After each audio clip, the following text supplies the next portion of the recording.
With the heat of summer in full effect, our thoughts have turned from seeding and planting to moisture control and even survival. Long gone are the days of steady temperatures and the constant even conditions of early spring. It's fine though, because the harvests are finally here and no problem is too big to tackle when you're munching on fresh raspberries. Not to discount the importance though, because with extreme weather becoming the new norm, now more than ever, we have to be vigilant in our plant maintenance. So, in case you missed it, here's episodes 151 to 160. Enjoy.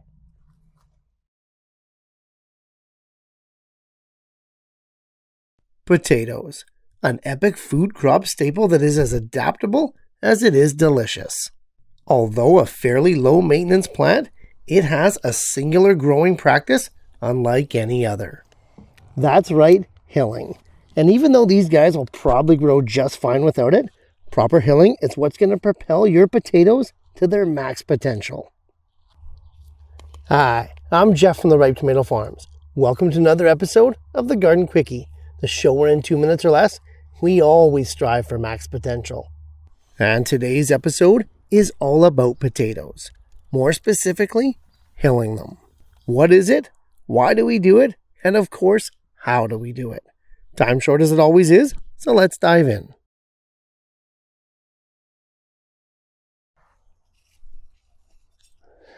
The term hilling is pretty much self-explanatory.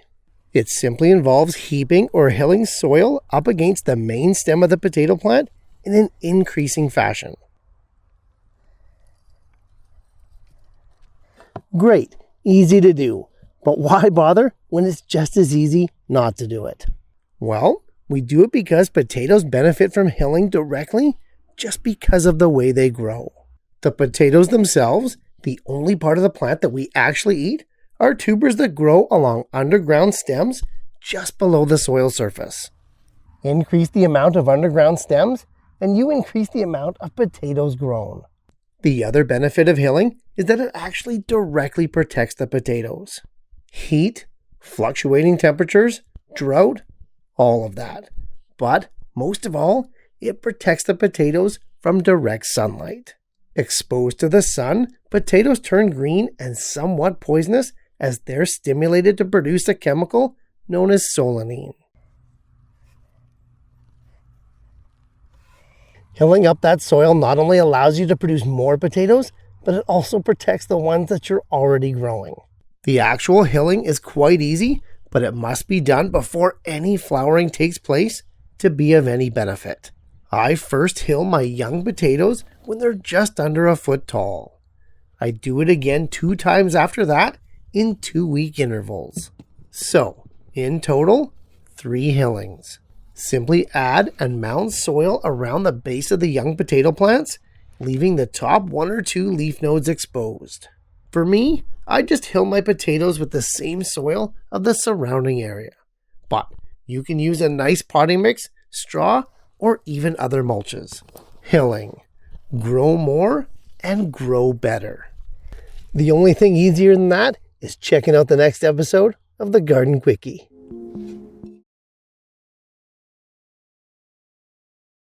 Beets.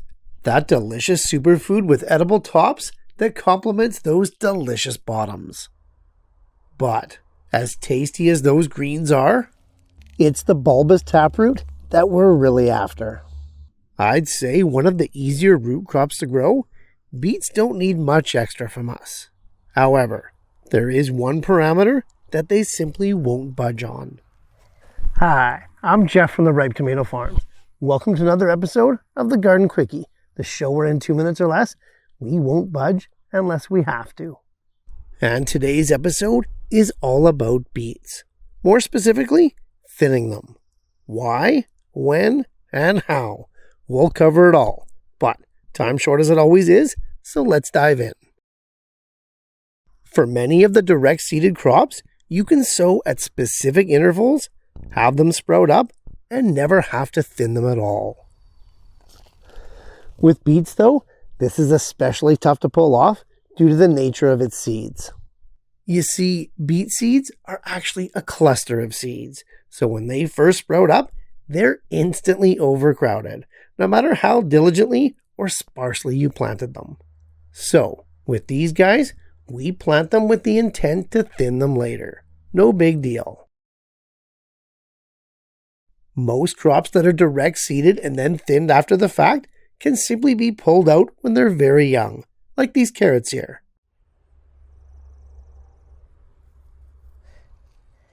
Once again though, beets make it pretty tough to follow the norm, as the cluster germination and that windy taproot means pulling up one seedling often results in getting more than one.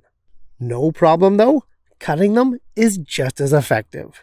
Using a clean, sharp pair of scissors, simply cut the seedlings that you want to remove right down to the soil level. It's super easy, and doing it this way means you'll avoid any disturbance with the neighboring seedlings. Beets aren't demanding, but they do need room to grow. It's best to thin all varieties of beets to around 3 inches apart. This way you're going to avoid all tops and no bottoms come harvest time. As for when, the best time to thin is when the seedlings are about 3 inches tall and have 2 or more sets of true leaves. Necessary, but easy stuff. Much like watching the next episode of the Garden Quickie.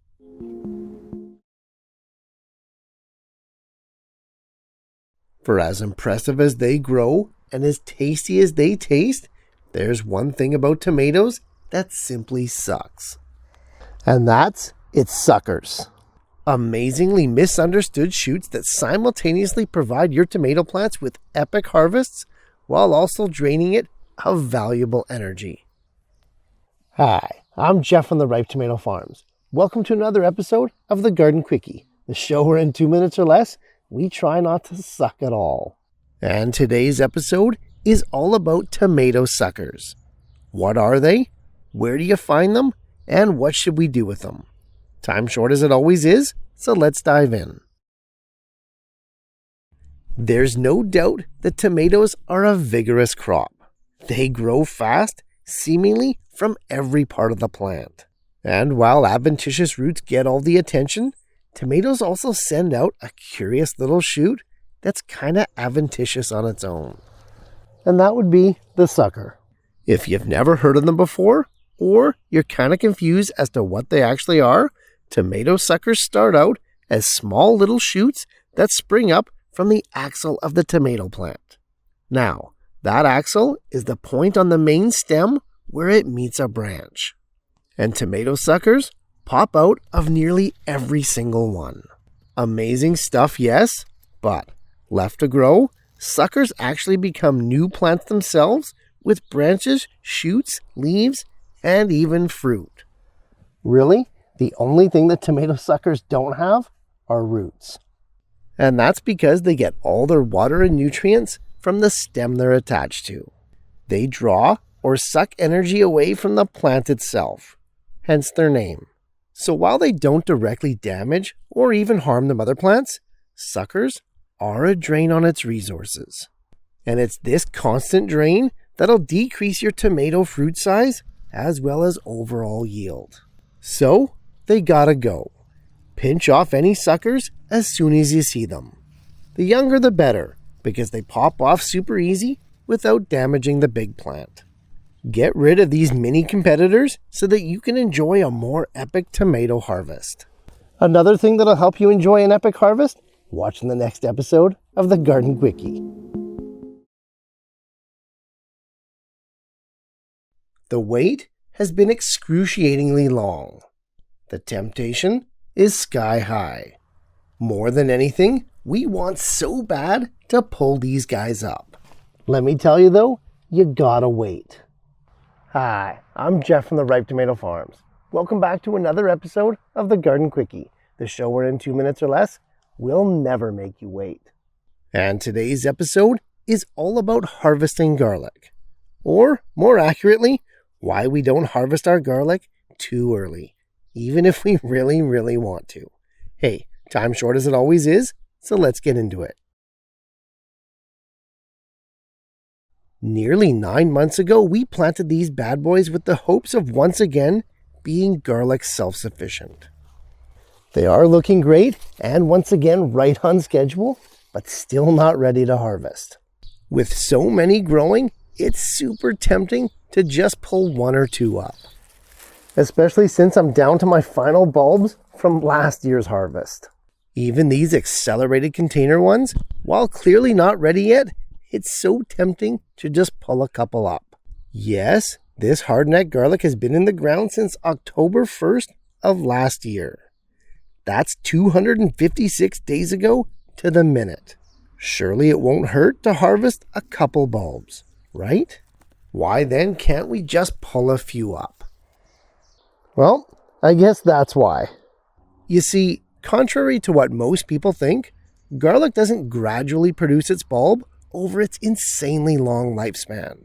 Truly, it really only swells and bulbs up in the last few weeks before harvest. When I first started growing it, it surprised me as well. You'd think after all that time, we'd at least get a medium-sized bulb, for all our efforts. But no, even though I'm just mere weeks away from harvest, this garlic is only a fraction of the size it should be. Not only that, at this stage, it'll be impossible to cure. When you think about it, it's pretty remarkable that after all this time, the final 10% is going to make all the difference. Know what else will make all the difference? Checking out the next episode of the Garden Quickie.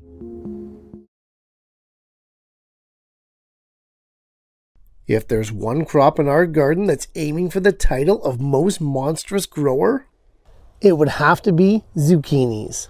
A big-time producer with even bigger foliage, this guy can eventually become its own worst enemy. Hi, I'm Jeff from the Ripe Tomato Farms. Welcome to another episode of the Garden Quickie, the show where in 2 minutes or less, we keep your garden enemy-free. And today's episode is all about zucchinis. More accurately, pruning them. How, when, and why. We'll cover it all today, so let's get into it.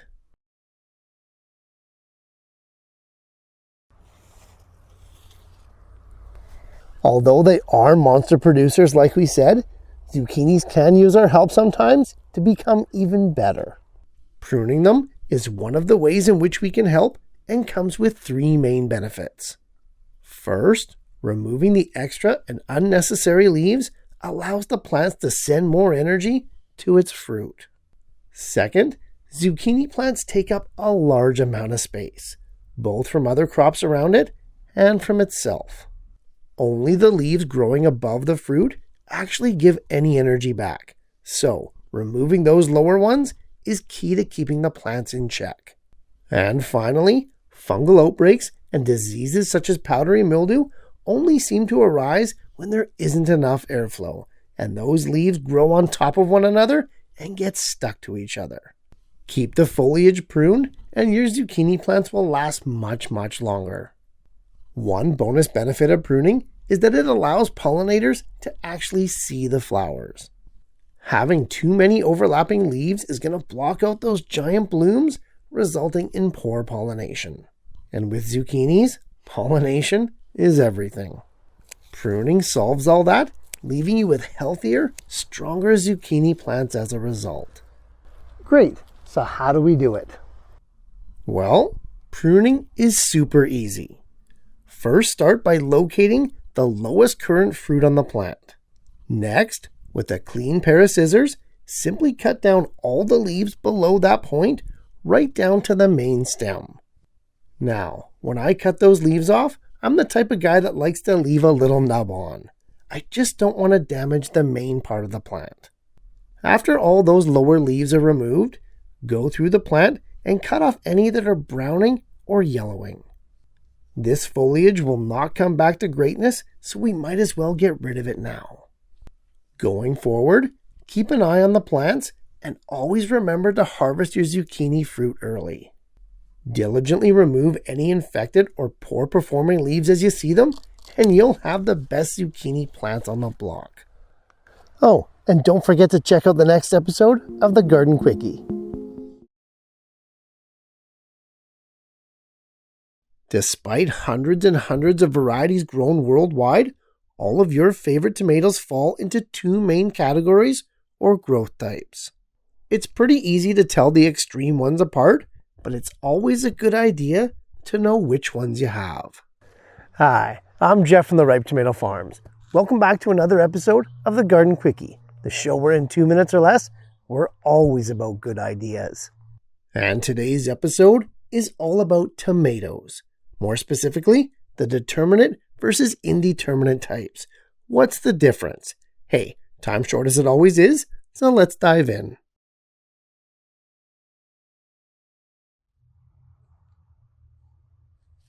All tomato plants are the same species, and surprisingly, all of them are actually vines, even the bush determinate ones. Although, some tomatoes are more viney than others. Those bush types, what we call determinate tomatoes, tend to be more compact, smaller plants that often don't need staking or support. As implied by their name, they grow to a predetermined size, usually setting all of their fruit all at once, barring any extra production from suckers. Indeterminate tomato plants, however, grow much larger, with longer, more pliable branches and stems. And truly, this growth knows no constraints, and they'll continue to flower and produce for as long as the weather and temperatures allow. With a lot of varieties, you can tell what you have just by looking at them, especially when the plants are about a month old. With others, it's next to impossible, as both these varieties are determinate. The only way to truly know what tomato type you have is to be growing a known variety, or you can simply check the packager label when you buy your tomatoes or tomato seeds. An interesting nuance to an already fascinating plant. The only thing more interesting is probably checking out the next episode of the Garden Quickie.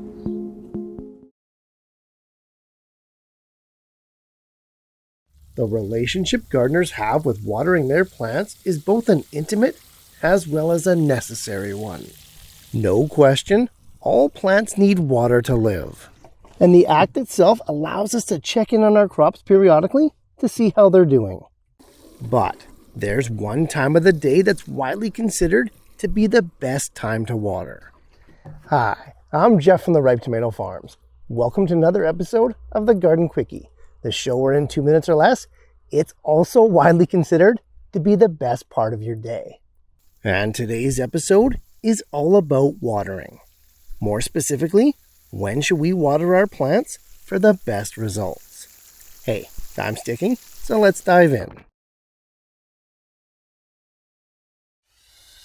No point beating around the bush and keeping it a secret. Hands down, the best time of the day to be watering your plants is always going to be in the morning. But why is that? Well, there's actually 3 main reasons why watering in the morning is simply better than any other time of the day. 1, it fortifies your plants and gets them fully hydrated to be able to cope with the heat of the day. No downtime due to the wilting reaction of a perceived drought means healthier, more productive plants. 2, watering when it's cooler in the morning means less water is lost due to evaporation. More moisture actually makes it to the root systems, so it's a far more efficient way to water your plants. And lastly, we water in the morning because even though we try not to get the leaves wet, it's almost always impossible not to sometimes. Wet leaves have no issue drying out over the course of a summer day. But at night, regardless of temperature, that's a different story. Prolonged exposure to wet leaves is a recipe for fungal and disease outbreaks. So, watering at night is never suggested. 3 reasons why a refreshing, cool drink of water in the morning is going to set your plants up for a fantastic day of growing. Much like watching the next episode of the Garden Quickie will.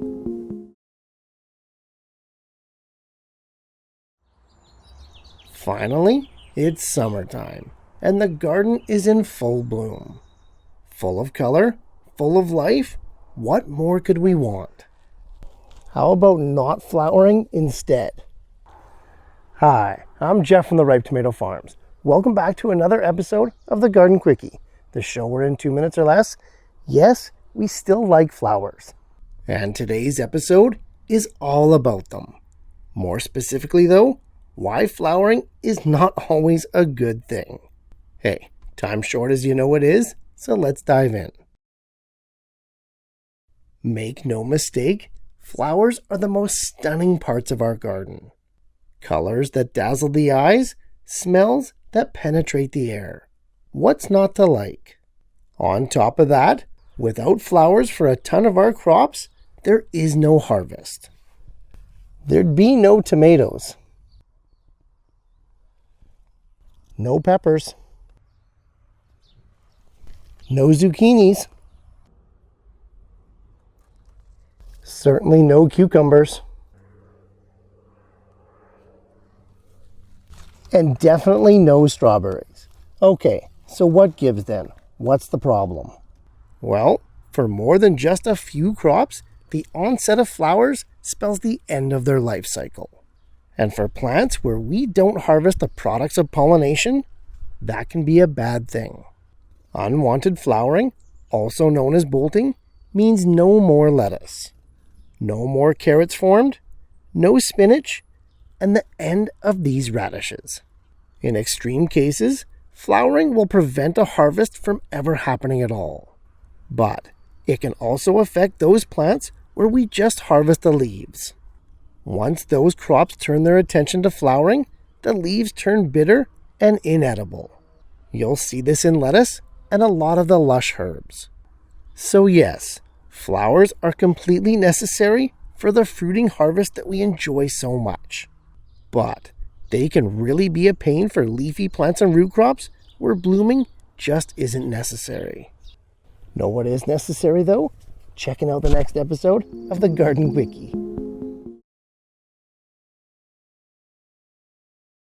When summer finally hits, it hits hard. Often with our gardens and our plants taking the full brunt. Intermittent drought is a real and present danger. But with these 3 easy watering strategies, it doesn't have to be. Hi, I'm Jeff from the Ripe Tomato Farms. Welcome to another episode of the Garden Quickie, the show where in 2 minutes or less, we'll keep you safe and watered. And today's episode is all about that watering. More specifically, 3 easy watering tips to keep your plants healthy and happy this summer. Hey, time's short as it always is, so let's dive in. Like us, plants use water to complete nearly every life function, and their cells can be up to 95% of it. How and when we get our plants water is going to dictate how effectively they use that moisture for both growth and production. And the first thing we have to do when watering our plants is to do it thoroughly. It's simple. Roots grow and go to where the moisture is. If we only water briefly, no matter how many times or how frequently we do it, those roots are going to be trained to stay near the surface. This is going to leave the plants infinitely more susceptible to intermittent drought and the lethal heat events over the course of summer. So, water your plants thoroughly, but less often. Another tip is to only water in the morning. This is the most effective time of the day to water for 2 reasons. 1, it allows the plants to soak up moisture to fortify themselves to be able to battle the heat of the day. And 2, much less water is lost to evaporation in the cooler parts of the morning. More water is made available to the roots of our plants rather than evaporated into the atmosphere. And our final watering tip is for you container growers, and that's to water from below. In the dead heat of summer, our containers are constantly in danger from being so close to drying out. Such low amounts of soil in a relatively small container can heat up to dangerous levels in no time. Watering our pots from below allows the soil inside to soak up 100% of the moisture that it can hold with no wastage. A quick and easy way to save our potted plants and prevent those containers from becoming an oven. Good stuff. 3 easy watering tips to keep your plants hydrated and happy, allowing you to get the most out of your crops this summer. Well, that and watching the next episode of the Garden Quickie.